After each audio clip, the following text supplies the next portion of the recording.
Thank you for joining us here this morning for, unfortunately, what was an event that, while it is safe, certainly caused a lot of tension and concern after everything that our community has dealt with.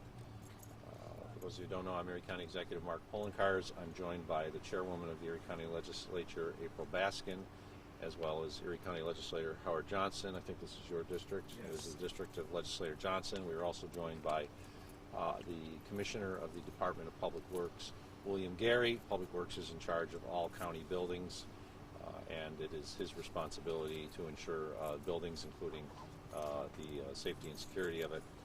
We also have some representatives from the Buffalo Police Department that are here, as well as the Erie County Sheriff's Office. And I do want to thank the members of law enforcement who immediately responded. Earlier today, at approximately 7:30 a.m., the head nurse for the Erie County Department of Health's HIV clinic, which is located here at 608 William Street at the Jesse Nash Health Clinic, of which there are multiple clinics inside: the HIV clinic, the tuberculosis clinic, the family planning clinic. There's also COVID testing and COVID vaccine delivery that's provided here. But the head nurse for the HIV clinic arrived approximately around 7:30, as she normally would, entered the building, went to her clinic location, in which on the second floor, outside the door to the HIV clinic, is a mailbox where members of the public can leave documents or samples as may be. The building is open primarily from 8:30 to 6 p.m. before it's locked for various services. The HIV clinic is generally open from 8:30 to 4. The HIV head nurse opened up the mailbox, found some documents in there, which is not unusual, also found a paper bag, which is not unusual. Opened up the paper bag and found on a strip of tape that you would normally see from a label maker a threat that a bomb was in the building and you were not going to find it. The charge nurse immediately talked over with another member of her staff, saw that this appeared to be a threat of some kind. They both agreed that this was an issue, immediately identified the security guard who works on the first floor here, who then contacted 911. Buffalo PD, as well as NFTA Transit PD, were immediately on the scene, escorted all of the staff outside of the building, and we're beginning a process of determining the safety of the building. Erie County Sheriff's Office, because this is an Erie County facility, arrived immediately thereafter with members of the deputy staff, and at that point it became an Erie County Sheriff's Office operation, and the bomb squad from the Erie County Sheriff's Office was brought in. There were a number of deputies and Buffalo PD who came with their canines and swept the building. The process took a little bit longer than an hour, hour and a half. They went through every floor. There are actually 3 floors to this building. There's a basement where there's offices. There's also the first and second floors you can see behind me. It's a fairly large health clinic, so it took some time for them to actually do the work. While the bomb squad was doing its work, we officially closed the building for the day, sent the staff home, advised the neighbors about what was occurring here, and waited for the report from the bomb squad. We are very glad to say that the bomb squad went through with multiple dogs, all capable of doing bomb sniffing, and found no evidence whatsoever of a bomb or other type of threatening device in the building.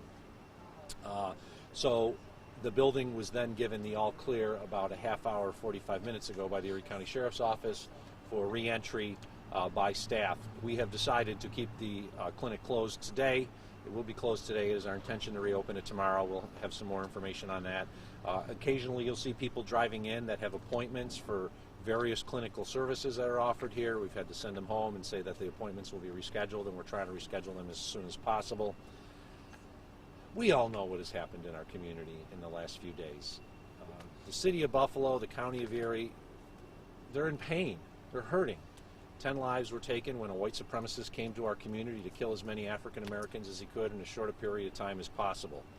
And if not for the bravery of deceased top security guard, former Buffalo PD officer Aaron Salter, he probably would have killed more people. If not for the bravery of the Buffalo PD who responded and were able to apprehend him and take him into custody, he would have killed more people. Our community is on edge. Our community is hurting. And this is not funny. The individual who did this is going to be prosecuted to the fullest extent of the law. I have staff from the Department of Health that are scared, that are hurting, that live in our community, who know exactly what's happened, and they always felt that this clinic is a safe location. Because the information was left inside the mailbox, we know the individual was in the building. The charge nurse who runs the HIV lab, or HIV clinic, left after her shift on Monday and was not in the office yesterday because she was attending a training for Department of Health employees elsewhere in Buffalo. So we know that someone was in the building after 4 o'clock to its closing time on 6 o'clock on Monday, and or in the building yesterday, who left this note in the paper bag. The Erie County Sheriff's Office is working right now on securing information, including the camera records as well as the other records of entry that are kept by the security office as well as the Department of Health here. Our community is hurting. It is on edge. If somebody thinks this is a joke, the joke is going to be when they're standing before a judge pleading for mercy, saying, I didn't think this would hurt, I didn't think it would matter. Well, you're going to be prosecuted to the fullest extent of the law. And I know, because of the records and the information that's kept here, we are going to find out who did this. And the information with regards to the criminal investigation will be handled by the Sheriff's Office. And once they have a suspect in mind, of course, the information will be turned over to the District Attorney's Office. But our community is hurting. It needs healing. It needs to come together. Not something like this, which is actually creating more tension, more nervousness, more pain in our community. This health clinic is the primary clinic for many people in this community, not just here on William Street in Buffalo, but a lot of people come to this health clinic from across Erie County for the services that are provided. And we're telling people that we can't fulfill your appointment today because of a bomb threat. And everyone I've talked to has said, oh my God, why would somebody do that? I don't know why somebody would do it. I just don't understand it, but it just destroys the feeling of the city of good neighbors when we see this. So to all who are concerned about the safety and security of the Jesse Nash Health Clinic here at the Sherman Walker Social Services Center at 608 William Street, it is a safe facility. It has been cleared by the Erie County Sheriff's Office in conjunction with the Buffalo PD and the bomb squads associated with them. So I'm not concerned about the safety of this building and if we reopen it tomorrow, but I am concerned about our community and the pain that everyone is suffering as a result of the tragedy that occurred on Saturday. I just once again want to commend the law enforcement officers who were involved. We have some of them actually still here on site. They'll be here on site because there's always the possibility that the person who did this is going to kind of want to wander over and see often what happens. So the Buffalo Police will be here as well as Erie County Sheriff's. Erie County Sheriff's officers are still in the building with staff from the Department of Public Works and going through the logs associated with the visitors to this facility. We're also taking the camera data. You can even see cameras on the corners of the buildings and on the first floor, so the cameras record who enters the buildings, and that information will be turned over to the Erie County Sheriff's Office so they can complete their investigation. I just want to commend everyone involved, including our Department of Public Works staff that was here assisting in the bomb squad investigation, as well as the Department of Health staff. The Deputy Commissioner, Joseph Abdallah, was here. We have Brian Bray, also my policy director, who works intimately with Dr. Burstein on certain issues. I want to commend the Department of Health staff for acting appropriately, immediately understanding that this was a threat. It needed to be taken seriously, not disregarded, and as a result, the building was immediately cleared. Law enforcement was brought here, and now we can say that the building is safe. But this is the last thing our community needs. And we know that there have been some copycat issues with people making threats elsewhere in this community, and as was said by District Attorney John Flynn and others, you will be prosecuted to the fullest extent of the law, and to the person who did it, you will be prosecuted to the fullest extent of the law. And based on the security data we have here, we feel there's a very good chance we'll be able to apprehend this individual. I'll be glad to turn it over first to our chairwoman, Chairwoman April Baskin, Legislator Johnson, and if you then have any questions, we'll take questions. Thank you. Thank you, County Executive. Thank you for your immediate response to this incident and for your leadership. I want to thank law enforcement, the Office of the Sheriff, Buffalo Police Department, for getting out here immediately, surveying the premises, making sure that all employees and community members that were inside evacuated the premises and are now at home safe. We are just days from the most horrific tragedy that has happened in the city of Buffalo. And it has been incited through white supremacy and racial hate. And it is unfortunate that within just hours of that horrific incident happening, the community is again re-traumatized by individuals who have nothing more to do with their time or their life, it seems, but to inflict terror on a specific community because of the color of their skin. And it is my opinion and my belief that this is happening because they wish to get some type of response to be able to use that as a catalyst to continue to attack and terrorize the black community in Buffalo and Erie County. And that's not going to happen. That's not going to happen. We're going to treat all of these incidences that continue to happen, these tragedies, with the utmost of importance and priority here in Erie County. My colleague, who himself has been a victim of gun violence, the only black male legislator in the county legislature, has had this happen in his district within a week's time. This terror, this pain. It's going to stop. The black community is not going to stand for it. And you are not going to get the response that you want. What you're going to do is, like our county executive said, is face serious legal consequences. And you, in eternal life, will rot for your choices. I'm saddened for my community yet again today. I am saddened for Erie County. I'm saddened for all of the hate that is continuously being inflicted upon the residents on the east side of Buffalo. And I'm working very hard with my colleagues in government to put a stop to this through policy, through legislation, through safety practices.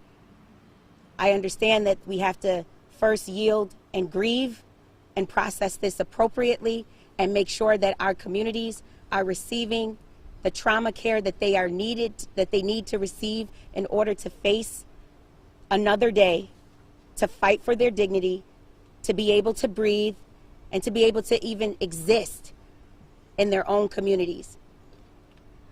It was hard enough to wonder if you can be black and walk into a church and be safe. Wonder when you're sitting in a church service if the church facility has safety measures put in place that could protect you, protect the lives of your children. We now have to think about that when it comes to grocery shopping. We now have to think about that when we go to local clinics. This is an attempt to keep us fearful and to terrorize us as black people. And your attempts will be put to a stop. I'm sorry for my colleague. I'm sorry for my community. I'm sorry for all of the residents that are suffering through this time.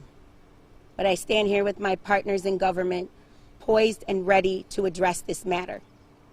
Thank you. Legislator Johnson. Good morning. I just want to thank all the legal agencies that were here to quickly vet this out. And the beautiful thing is that there wasn't a bomb. On the way over here, I've received about 5-6 calls from concerned community residents who've heard about this via social media, via the news outlets, and they are concerned. A few of them have went and pulled their kids out of school. I'm pleading today with those who have access to those social media outlets, those who are making these veiled threats, to stop it. This is not the time to do it. Our community is suffering. We're trying to unite as a community and come together, and I plead today and ask you guys to stop. I'm really pissed off right about now and just don't have anything more to say to this, just to ask those who are making these veiled threats to stop. Thank you. Thank you, legislator. As we know, this is This is probably the worst time I can remember in the history of our community. And there's so many people that are hurting. This wasn't a joke. The person who did it thought maybe it was a joke, but this terrorized the people in that building. This terrorized the people on the streets around us, who came up to me and were worried. Is my house at risk? What's going on? I mean, is there a bomb that's going to take out the neighborhood? Is there a shooter in there? And we had to assure them that this was not what it could be. But what it did is it terrorized the people that work here, that live here, that have come up just to actually get their health clinic, their work done. And it's not only unacceptable, it is going to be prosecuted to the fullest extent of the law. And whoever did that is out there today, maybe laughing a little. Well, as I said, they're not going to be laughing when they're before the judge, pleading for mercy, saying, "I just thought it was a joke," because it's not a joke. And I look forward to the apprehension of this individual. As I said, that portion of the investigation, of course, is in the Erie County Sheriff's Office hands. And any other discussions with regards to that going forward will be going through the Erie County Sheriff's Office. I open up for questions now. Do you believe this specific clinic was targeted because of the neighborhood that it's in and the services that it provides? Can't answer that question, Melanie. The question was, do I believe that this specific clinic was targeted because of the neighborhood it's in and the services it provides? Really can't answer that. It would all be conjecture. Could be yes, could be no. But it is a community location that many people come to every day. Not only does it have a full staff that works there, but it has many people who come in all the time for services. And I don't know if that's the reason why it was targeted, but I do know that this is a community location that's very important to this community. There are many people who get their primary health care through this community center. And whatever the rationale was behind the individual who did it, it terrorized a lot of people.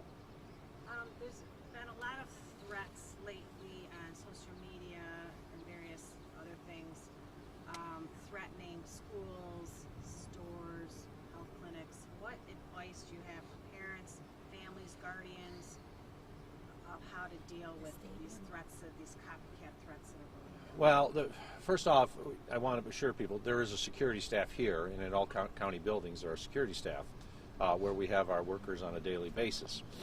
But when it comes to the issues associated with the threats and the mental health concerns that people are having, if you have a concern about a location, a public location, you probably need to understand that everyone is taking this very seriously to ensure that location is protected.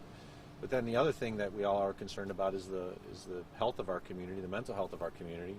And Erie County is providing free mental health counseling to anyone, not just those who were involved in the incident on Saturday, but those who are hurting, those who are in pain.